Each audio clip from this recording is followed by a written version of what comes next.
So as like a tourist destination, are there lots of things set up for people to see and do and entertain themselves? If you are someone who really likes outdoor activities, I would say yes. Um, you won't find here any non-outdoor opportunities.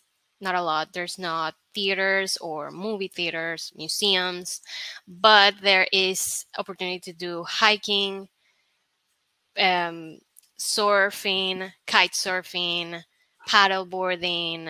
You can bike, skate, jog. There's a big boardwalk where you can do that. A lot of people like to do ATV rides, and you can go more inland into the jungle and do hikes where you can go to waterfalls.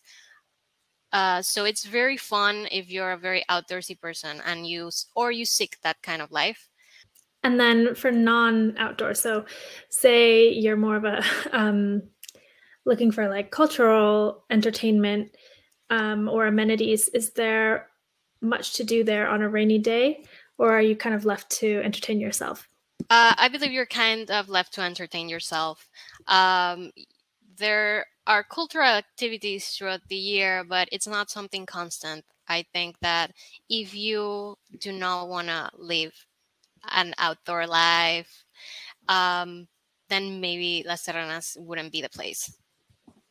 Okay. Well, it seems like a place where people would go for the amazing beaches anyway. Exactly. So I would assume most people do want a bit of outdoor life when they go there.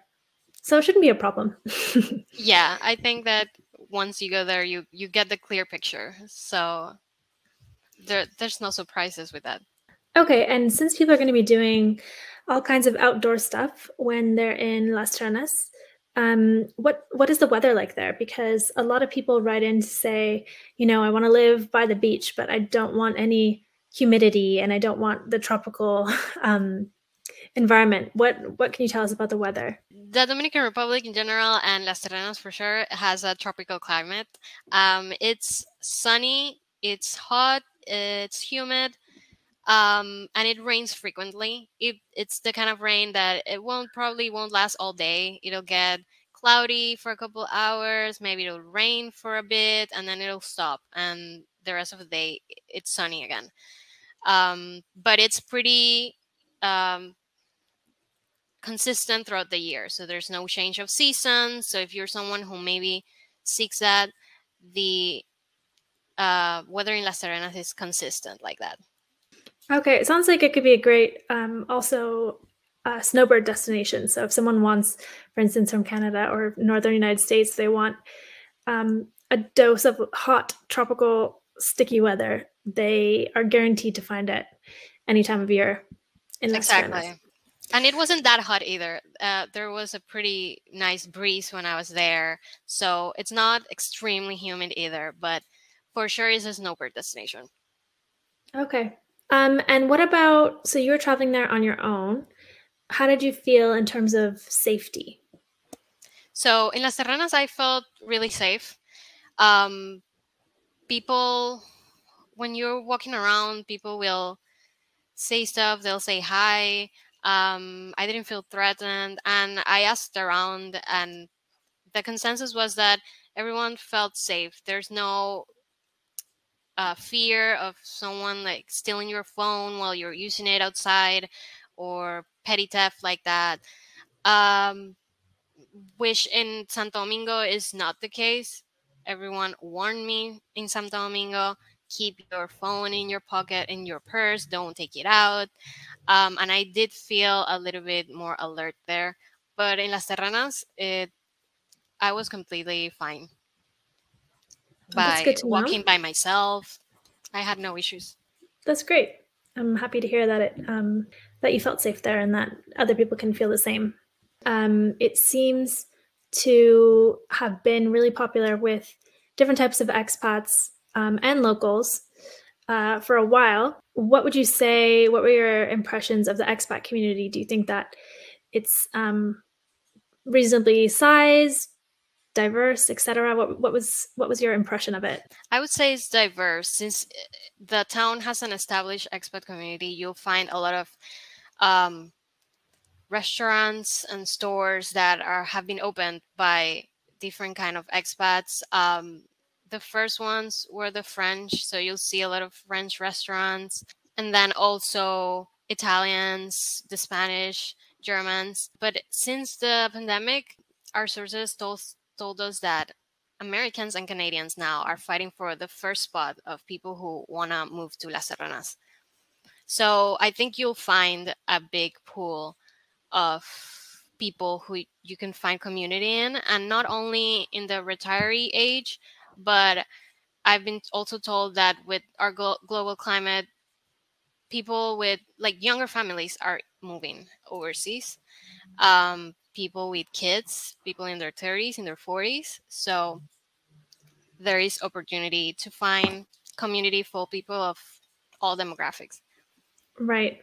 And then, so if someone is listening and they are thinking, okay, I'm ready for the DR, what would be the top option that you know of for getting residency? What did most people seem to go for? So if you're planning on buying a property, you would probably qualify for either the rentista or pensionado visa. So the rentista visa, you can qualify by receiving monthly income from a foreign company of at least $2,000. The pensionado visa, you can apply for it if you receive a monthly pension from the government, an official agency, or private company of at least $1,500. And then if you are buying property, the foreign investment visa could be for you. You would need to invest at least $200,000 for this visa. And in Las Terranas, you would find a lot of inventory with this pricing, so you'll probably qualify. Okay, that's great.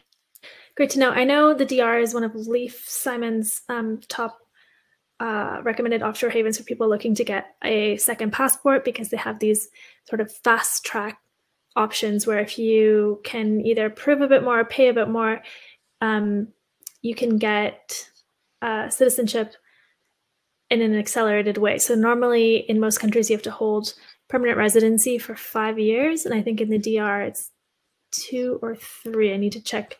Do you know the exact number, Monica? I can't remember off the top of my head. Yes. So actually, with under the investor's visa, the pensionado and rentista, you get automatically permanent residency, and you have to maintain the residency for 2 years, and then you get your citizenship. If it wasn't under these visas, you would need temporary residency for 5 years, then get the permanent for 2 years, and then get citizenship. So it goes down from 7 years to just 2. That's amazing. Yeah, it's a great country if you're seeking to plant flags, have a plan B. This is a great option. All right. So on to healthcare. How would you rate the local healthcare in Las Terranas? So you have good options for routine and standard care and emergencies. Las Terranas has an international clinic where you can find English-speaking doctors. You can get consultations for several specializations. There's laboratories and pharmacies. There's a new public hospital that also has all of that. They have ICU. They have surgery rooms. So you can get the care you need in case of an emergency or your routine medical care. If someone has more serious health issues that they would need constant treatments, someone who, for an example, has cancer, I would say that those would need to go to the capital to get medical care. So as long as you don't need constant medical attention for something very specific, you'll probably be able to manage in Las Serranas. Okay, well, that's really good to know. It seems like it's a viable option if your health is generally good, and then Santo Domingo is, did you say 2.5 hours away driving? Yes. Okay. So there is the capital 2.5 hours away. If anything that you need taken care of can't be done in Las Ternas, you can just take that trip.